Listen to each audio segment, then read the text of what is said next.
The German soldiers in North Africa once grabbed a can of Italian military rations, but spit it out after just one bite. They were shocked. "You Italians have such a great reputation for food. What is this stuff?" Today, let's talk about what Italian soldiers ate during World War II. People often have a stereotype that Italian rations were great with a variety of foods. But the reality is that Italian food during the war was as bad as the Japanese armies.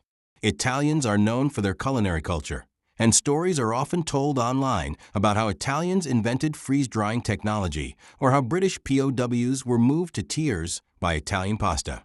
However, freeze-drying technology actually appeared in the late 19th century and was primarily used for preserving blood plasma and penicillin. It was hardly something uniquely Italian, and in any case, its connection to Italy's war rations is minimal. While Italy did pay attention to food during World War II, the military rations of the Italian army were far from good. Field rations were among the worst and were criticized by both Italian and German soldiers. The standard of food was even lower than during World War I. During World War I, each Italian soldier was given 750 grams of bread, 375 grams of meat, 150 grams of pasta, rice, or beans daily. By the time of World War II, the Italian military rations had dropped to 560 grams of staple food, 250 grams of meat, 100 grams of potatoes, 100 grams of vegetables, and some lard, salt, and seasonings. The ration standards were even worse than during World War I. Why was this? The answer lies in Italy's geography and wartime preparedness. Most of Italy is along the Mediterranean coast, with few large grain-producing regions or pastures. The country mainly produced fruits and vegetables, with staple foods and meat heavily reliant on imports. Mussolini even encouraged Italians to grow more potatoes and other crops to alleviate food shortages, but this proved ineffective. Additionally, Italy had not prepared for a prolonged war, leaving the country with inadequate supplies and low food standards for the military. Before the war, Italy raised the food standard slightly: 630 grams of staple food, 250 grams of vegetables, and some fish, fruit, and wine. But this was still below German standards, placing them in the lower tier compared to other nations involved in the war. Moreover, not every soldier had access to these rations. In the Italian military, rear area troops were essentially logistical units. They had dedicated kitchens and ate better than the frontline soldiers. These troops had freshly prepared dishes like pasta, meat stews, vegetable salads, oatmeal, sandwiches, and white bread, with seasonings like sugar, cheese, and butter. They also enjoyed desserts. Italy's staple foods included bread, pasta, and macaroni, with pasta being the most popular. However, pasta required a lot of water and time to cook, so it was typically only available in the rear areas. Frontline soldiers rarely got to eat it. They had to settle for much worse field rations, which barely satisfied their hunger. So, what did Italian soldiers eat in the field? When discussing the German Army's rations, we mentioned that they provided a bread battalion and slaughter units for each division to make bread and stew for the soldiers. Initially, Italy planned to replicate this system, but due to inferior resources compared to Germany, such as low production of steel and kitchen vehicles, they couldn't implement it on a large scale. Instead, Italy adopted a simpler field ration system. In short, they prepared food on-site and distributed rations at designated locations. Soldiers could pick up their daily rations, typically a can of pasta, potato cakes, or soup, with some vegetables, cheese, and white bread.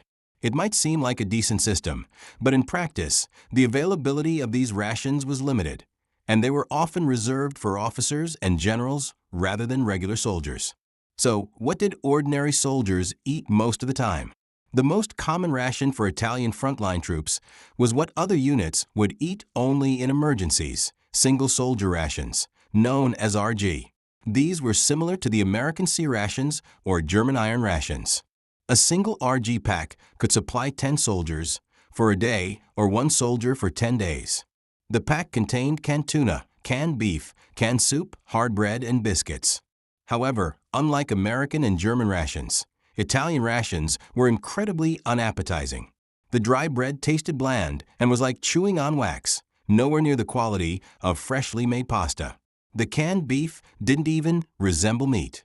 The cans were marked with the abbreviation AM for Amministrazione Militare, military administration, but soldiers jokingly referred to it as Mussolini's, but a testament to how bad it tasted.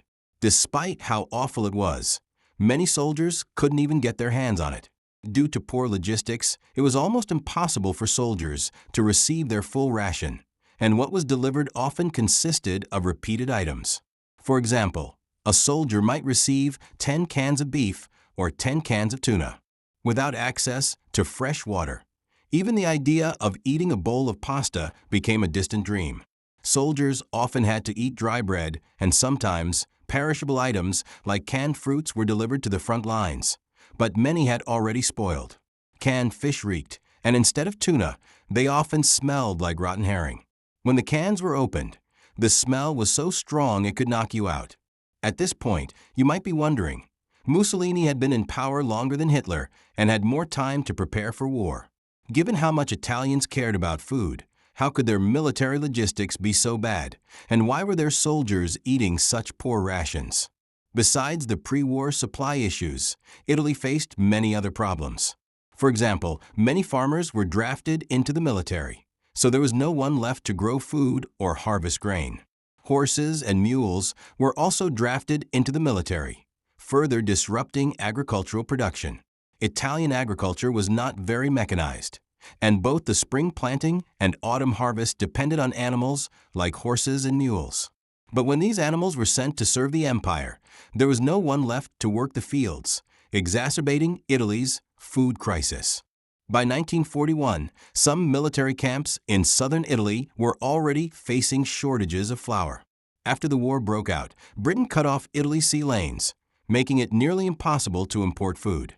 Italy could only rely on its already limited stockpiles, and as the military's combat effectiveness decreased, so did its territorial expansion. Unlike Germany, which funded its war through expansion, Italy's military rarely won, and the territories they controlled didn't provide enough resources. The Italian army often needed German assistance, and when the Germans came, they had to rely on Italian supplies.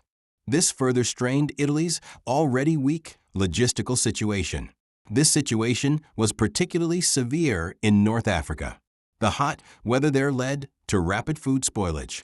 Traditional European white bread and the Germans' preferred potatoes couldn't last. Instead, they had to use black bread and dry beans.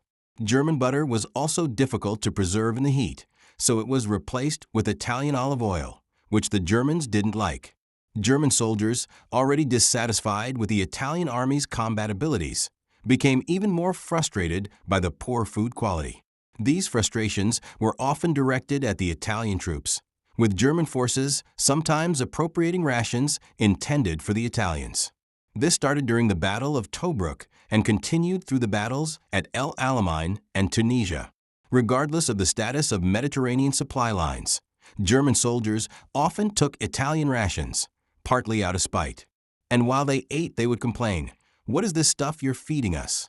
Back in Italy, initially, troops stationed in the rear had enough food, but as the war dragged on, the food situation worsened even there.